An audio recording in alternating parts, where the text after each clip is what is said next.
खबरों की शुरुआत करेंगे। सबसे पहले बात करते हैं राजधानी भोपाल की। यहां पर मंत्री नरोत्तम मिश्रा का बड़ा बयान सामने आया है। पंचायत चुनाव टालने की राय दी है। पंचायत चुनाव टाले जाएं, नरोत्तम मिश्रा ने कहा है। इलाहाबाद हाईकोर्ट की अपील पर बोले नरोत्तम मिश्रा, चुनाव हमारे लिए महत्वपूर्ण नहीं है, जान है तो जहान है। गृह मंत्री नरोत्तम मिश्रा का यह बड़ा बयान। कोरोना काल में चुनाव से काफी नुकसान हुआ था। नरोत्तम मिश्रा ने कहा है ओमिक्रॉन को देखते हुए चुनाव टाल देना चाहिए। मध्य प्रदेश के गृह मंत्री नरोत्तम मिश्रा का बड़ा बयान पंचायत चुनाव को लेकर आपको बता रहे हैं, सिर्फ न्यूज़ 24 मध्य प्रदेश छत्तीसगढ़ पर।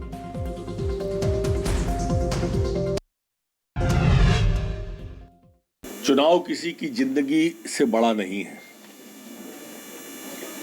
लोगों की जान हमारे लिए पहली प्राथमिकता। और पंचायत चुनाव का जो पूर्व का अनुभव है, जो कोरोना काल में हुए थे अन्य प्रदेशों में, उनसे काफी नुकसान हुआ था लोगों की सेहत का। और इसलिए मेरी व्यक्तिगत राय ये है कि कोरोना की दहशत और आहट को देखते हुए पंचायत चुनाव को टाला जाना चाहिए। नरोत्तम मिश्रा का यह बड़ा बयान कि अब पंचायत चुनाव को टाल देना चाहिए, ये उनकी राय है। और चुनाव टाले जाएं, इसको लेकर उन्होंने अपील भी की, मीडिया से बातचीत भी की है। लेकिन अब देखना होगा कि पंचायत चुनाव होंगे या नहीं होंगे, लेकिन टाले जाने की अपील नरोत्तम मिश्रा ने कर दी है। इलाहाबाद हाईकोर्ट की अपील के बाद नरोत्तम मिश्रा ने कहा है, आपको यह भी बता दें कि इलाहाबाद हाईकोर्ट की बेंच ने उत्तर प्रदेश के चुनाव को टालने का अनुरोध किया है। उसके बाद में अब मध्य प्रदेश के गृह मंत्री नरोत्तम मिश्रा का एक बयान सामने आया।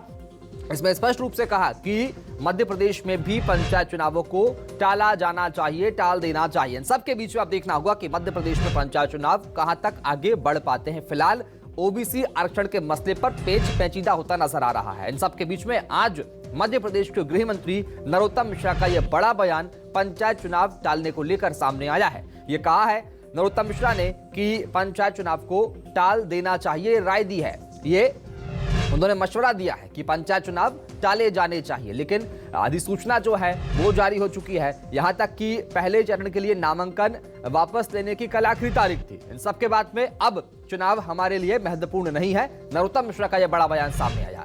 चुनाव टाले जाने चाहिए, ये अपील, ये राय की है, उन्होंने राय दी है। अब देखना होगा कि नरोत्तम मिश्रा के इस बयान के बाद में क्या कुछ तस्वीर देखने को मिलती है। लेकिन फिलहाल बड़ा सवाल यही है कि पंचायत चुनाव को लेकर क्या तस्वीर सामने आएगी।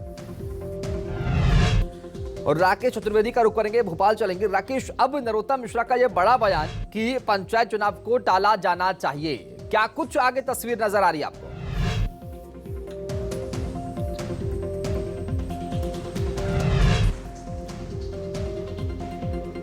राकेश,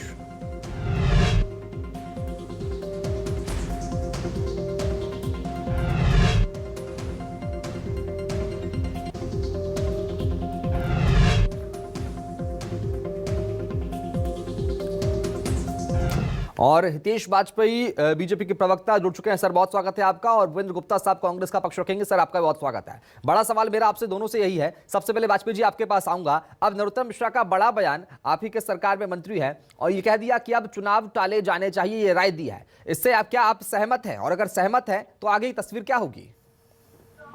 देखिए, नरोत्तम जी सरकार के प्रवक्ता हैं जी, और सरकार के प्रवक्ता होने के नाते उन्होंने अपनी बात को रखा है जी, और उनकी बात पर कोई मैं टिप्पणी करूं, जी, मैं इसको न्यायोचित नहीं मानता। जी, ठीक है। भूपेंद्र गुप्ता साहब के पास आ जाता हूं। गुप्ता जी, अब नरोत्तम मिश्रा कह रहे हैं कि चुनाव टाले जाना चाहिए, ये उनकी राय है। क्या प्रतिक्रिया आपकी इस बयान के बाद?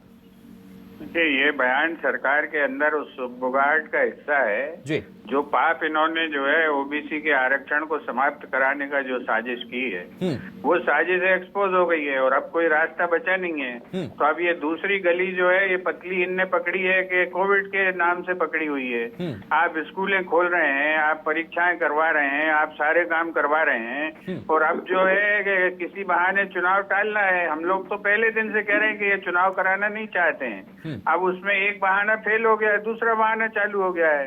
ये जो है ये किसी भी तरह से जो है गांव देहात और जो हमारा पंचायती राज प्रणाली है उसको जिंदा रखना नहीं चाहते। ये 15 साल तक लोगों को सताते रहे। इन्होंने जो है पंचों सरपंचों के मानदेय पर डाका डाला, उनको काम नहीं करने दिया, त्रिस्तरीय पंचायत सिस्टम के अधिकार छीने, और अब जो है ये आरक्षण की आड़ में खेल करते करते उसमें भी जब असफल हो गए और इनका हितेश वाजपेयी जी के पास दोबारा आऊंगा। वाजपेयी जी, आपने जवाब सुना भूपेंद्र गुप्ता जी का? जी देखिए, भूपेंद्र जी वही कर रहे हैं, बता रहे हैं जो कांग्रेस चाहती है।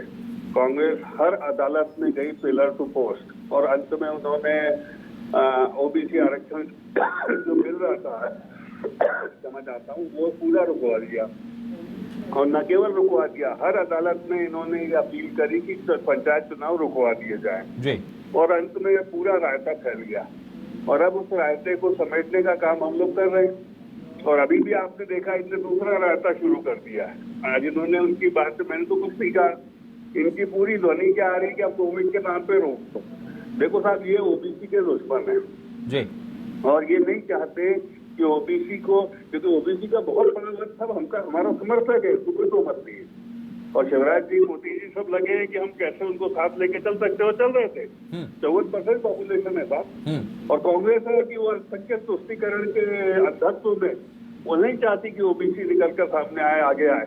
तो उनके लिए सबसे आसान तरीका कि पहले पंचायत चुनाव रुकवा दिए जाए, इसलिए वो प्रत्यक्ष अप्रत्यक्ष रूप से उसकी बाधा बन रहे, और सुबह से जवाब ले लेने जाते हैं। जी, गुप्ता जी के पास आऊंगा। ठीक है वाजपेयी जी, आपके पास भी आऊंगा दोबारा। गुप्ता जी कुछ कहना चाह रहे हैं? गुप्ता जी देखिए, 1994 से जी 25.8% आरक्षण देकर हम 5 चुनाव हो चुके हैं इस मध्य प्रदेश में, वो हमने दिया था। ये जो ढोंगी लोग हैं और ये झूठ बोलने वाले लोग हैं, इनसे पूछें कि 5 चुनाव हो चुके हैं उसके आधार पर। तो जब कांग्रेस ने 25.8% आरक्षण दिया तो कांग्रेस इसको क्यों खत्म करेगी? ये तो जो है मंडल कमीशन की जब लागू हुआ, पीपी सिंह की सरकार जिस भाजपा ने गिराई थी, ये उस पाप को तो बताएं कि जो है। चलिए ठीक है, बहुत शुक्रिया आप दोनों का मेहमानों का। हितेश वाजपेयी जी आपका शुक्रिया, गुप्ता साहब आपका बहुत शुक्रिया। लेकिन अब नरोत्तम मिश्रा का जो बयान सामने आया, इस सब के बाद में तस्वीर जो है आगे क्या होगी ये आने वाला वक्त बताएगा।